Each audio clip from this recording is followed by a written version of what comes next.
Welcome to Independent Wealth Planner Strategies with Jennifer Lang, helping pre-retirees and retirees build, preserve, and protect their financial assets in today's volatile market.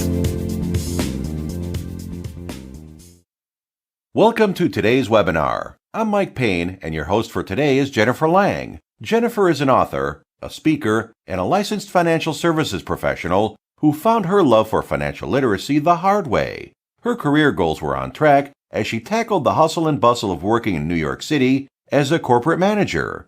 That is, until life threw her a curveball that would change her direction. Her mother became ill, and Jennifer only had one choice. She left New York and became her mother's full-time caregiver. It was during this 10-year period that Jennifer learned firsthand the importance of how life insurance protects an individual and a family while they are alive, as well as how having long-term care benefits in place can empower family members and relieve burdens. She found a new passion and purpose to help the underserved middle class protect against the emotional, physical, and financial stresses of caring for their loved ones. Currently, she works with businesses and families in all 50 states to acquire business loans, life insurance, and annuities. She is contracted through One Resource Group, and you can contact her through her website, JenniferLangFinancialServices.com. So, without further ado, Jennifer, take it away. Thanks, Mike. I'd like to welcome and thank everyone for attending today.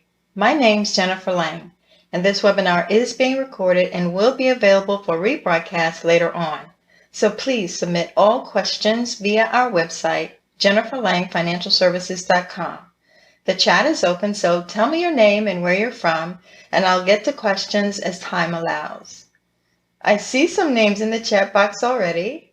Hi, Alberto from Washington. Good to see you. Charlie from Utah. Good to see you too. Awesome. I see Tammy from Michigan. Glad you made it. Well, thank all of you for joining. Today's webinar is entitled Long-Term Care Protection Strategies. And as Mike mentioned, a person can either learn things the easy way or they can learn things the hard way. And in my case, when my mom got sick, I learned the hard way.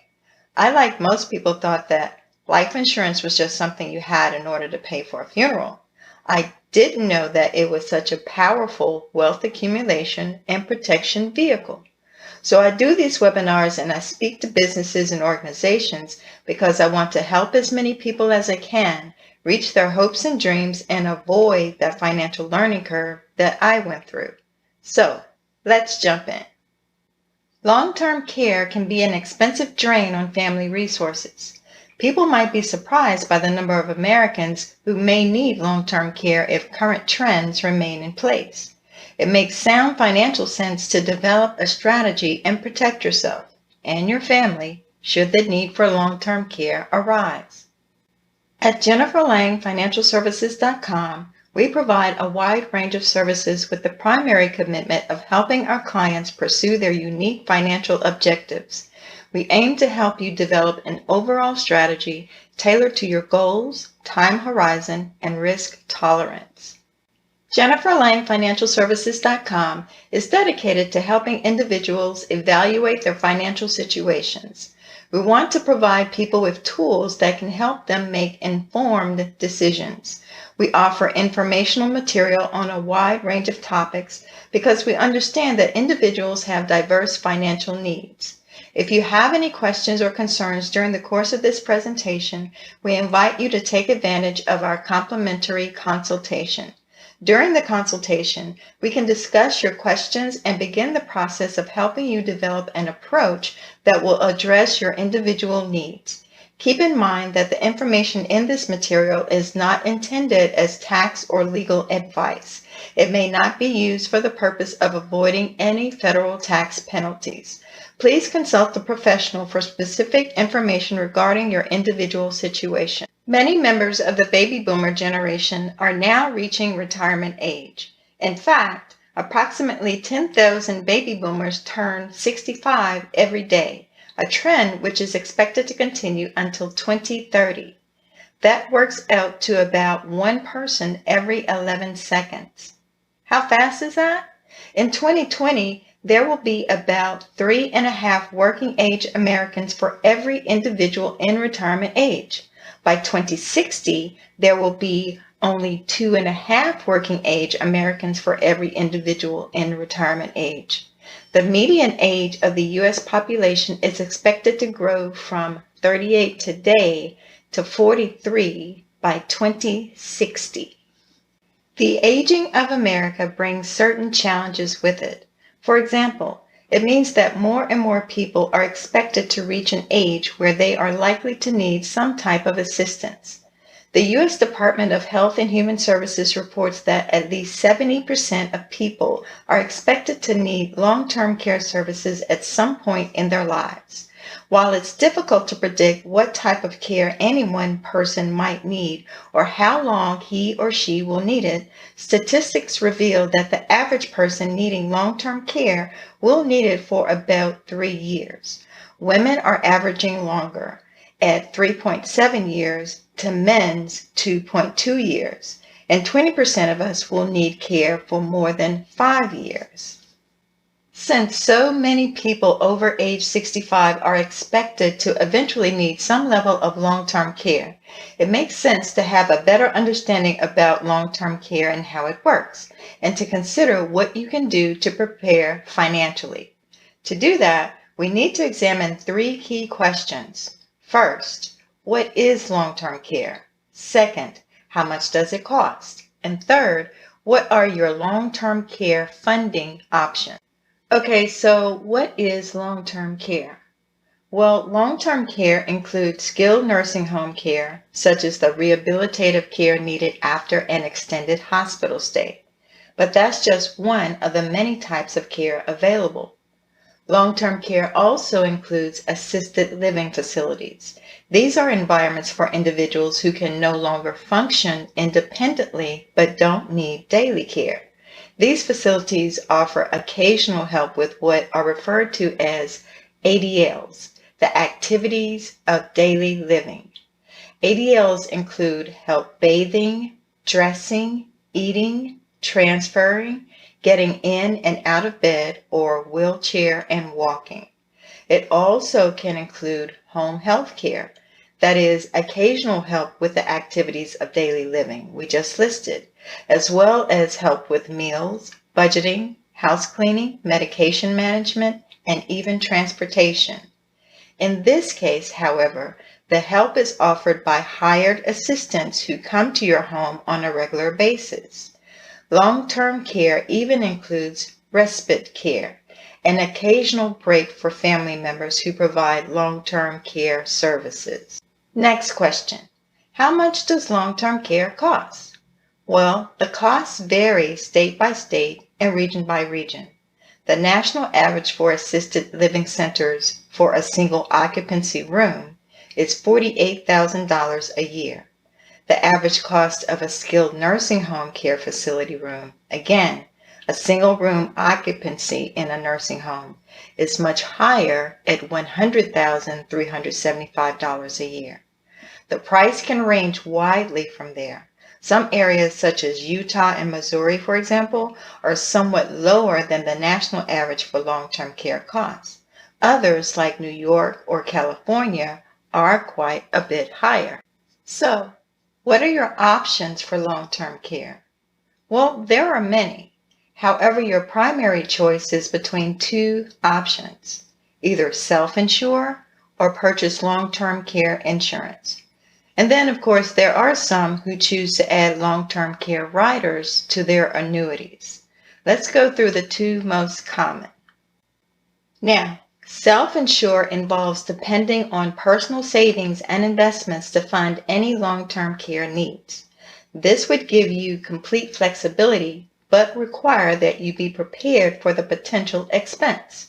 Remember, the national average for assisted living centers is $48,000 a year, and the average cost of a skilled nursing home care facility is $100,375 a year. In fact, self-insure is a choice many make by default. Like when my mom got sick and I became her full-time caregiver, right? simply because they haven't planned for long-term care expenses at all.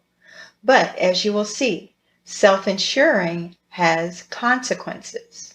Now, self-insuring may have an impact on your overall financial retirement strategy. This chart shows a $1 million retirement portfolio generating a hypothetical 5% rate of return.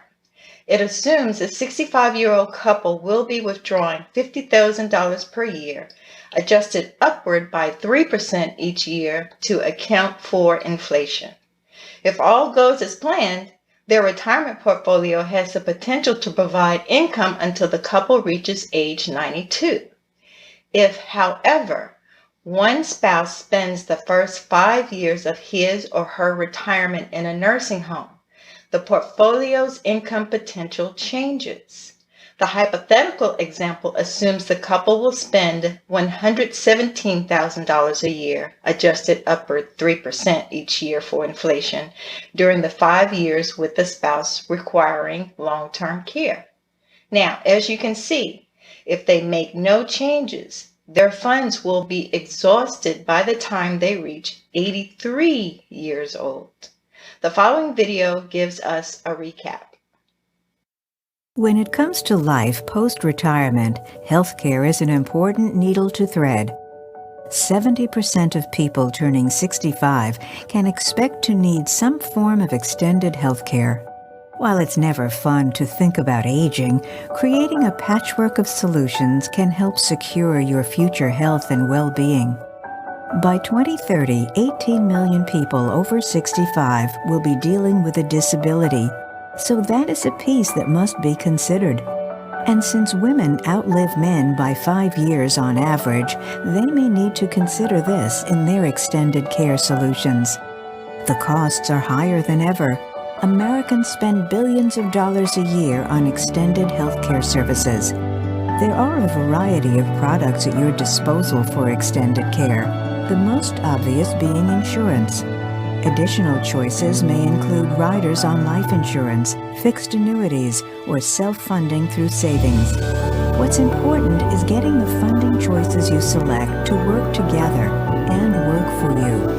As you put the pieces together, it's important to discuss your choices with your family and with your financial professional.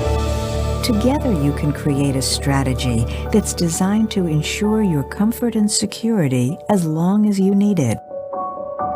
One question that naturally arises is, well, what about Medicare? Well, Medicare only offers a partial solution to the long-term care problem. Medicare actually does cover some skilled nursing home care, but under very tight restrictions.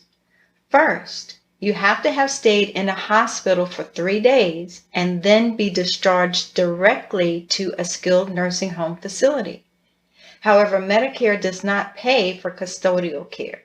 Custodial care is non-medical care that helps individuals with their daily basic care, like the ADLs we covered earlier, such as eating and bathing, right? So under these conditions, Medicare will cover the first 20 days completely. For the next 80 days, it will cover all but a deductible. And after 100 days, it doesn't cover anything.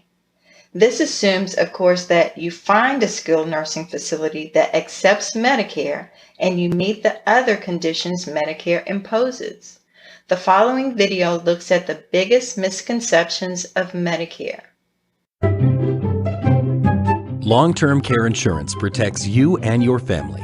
Sometimes planning for the future is like gazing into a dense fog. It's nearly impossible to see what's ahead of us. It can be especially difficult to contemplate the possibility of our own failing health. But the reality is that the best time to plan for declining health and to avoid skyrocketing costs is long before you need long-term care. Our inability to meet the financial challenges associated with long-term care may be based on 3 common misconceptions. 1. Belief in the probability that we may never need care.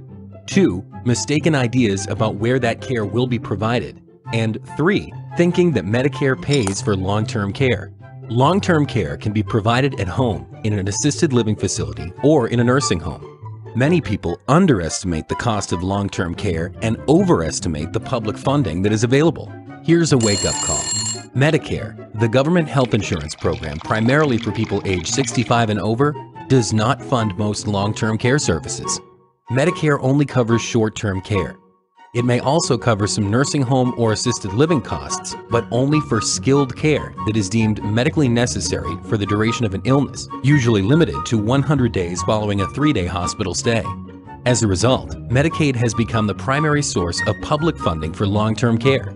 But because it is a government program designed to help those in financial need, individuals must spend down their personal assets and meet the federal poverty guidelines before qualifying for assistance. And just like the Lone Ranger coming to the rescue, there is a solution, and that is personal long-term care insurance. Long-term care insurance may allow you to keep more of your savings while also alleviating the financial and caregiving burden placed on family members. And that peace of mind may mean more happy and healthy days. Your other option is to transfer the financial risk of long-term care to an insurance company through long-term care insurance or a long-term care rider attached to an annuity. A long-term care policy can cover all levels of care, from skilled care to custodial care to in-home assistance. Many find it to be an appropriate way to protect themselves and their loved ones from the potentially devastating costs of long-term care. There are a number of pros and cons of long-term care policies. On the pro side of the ledger, a long-term care insurance policy can protect your assets. It won't need to dip into your retirement funds to cover the cost of care. And under certain conditions, your premium may be partially or completely deductible. Long-term care insurance offers other advantages. In the event of a long-term illness, it will enable you to preserve your dignity. You can maintain your standard of living and, for as long as possible, your independence. You can preserve your choice, and you can keep from becoming a burden to your family. On the con side, you need to be sure you are comfortable with the cost of premiums. It wouldn't make sense to pay premiums for a number of years only to let the policy lapse because the premiums push your budget too far. Long-term care insurance also can be fairly complex. Policies offer a wide range of benefits for which they charge a wide range of premiums. It's critical to take a close look before committing to a policy or to work with a professional who understands what to look for. When choosing a long-term care policy, what do you need to bear in mind? Well, first, make sure you understand the limitations and features of the policy you're considering. In most cases, policyholders cannot collect benefits until their disability reaches certain levels. And most policies specify how much they will pay for each day of care and for how long. Second, take a close look at the type of care covered. Long-term care policies can cover everything from skilled care in a nursing home to periodic custodial care in your home. You need to understand exactly what is covered and what is not. Third, look at the total benefit. You don't want a policy that will run out of benefit just when you need it most, and you don't want to pay for coverage you're unlikely to need. Look at the waiting period before benefits are scheduled to begin. You want a policy that's renewable. Consider inflation protection. The cost of health care has been rising more rapidly than the general rate of inflation. It won't help to have a policy that falls behind rising health care costs. And finally, consider a policy with waiver of premium. This means your premiums are discontinued once you start drawing benefits. Considering the effect of long-term care on you and your family is critical. Here are some questions that arise at different stages in life. Anthony and Selena, a two-income couple with school-aged children, ask, does it make sense to purchase a policy now or wait until we are older? Would another funding alternative make more sense since we're still young? Dave and Christine, A couple nearing retirement want to know, what happens to our other assets if one of us needs long-term care? Can long-term care be covered by Medicare? Rebecca is a single parent and small business owner. She asks, is there a way to protect my business if I need long-term care? What can I do to make sure I don't become a burden to my children? Isaac likes to do research online, and he asks, should I talk with my parents about the pros and cons of purchasing long-term care? If my parents can't afford coverage, should I consider buying a policy for them? The answers to these and other concerns will vary with each individual situation and can all be addressed in a review. Long-term care insurance can be structured to protect your family and your loved ones. And that's where we come in. At JenniferLangFinancialServices.com, we specialize in helping people just like you put together a strategy that helps you meet your needs, as well as those of your family. If you think it may be time to take a closer look, schedule a review today. Well, thank everyone for attending. Until next time.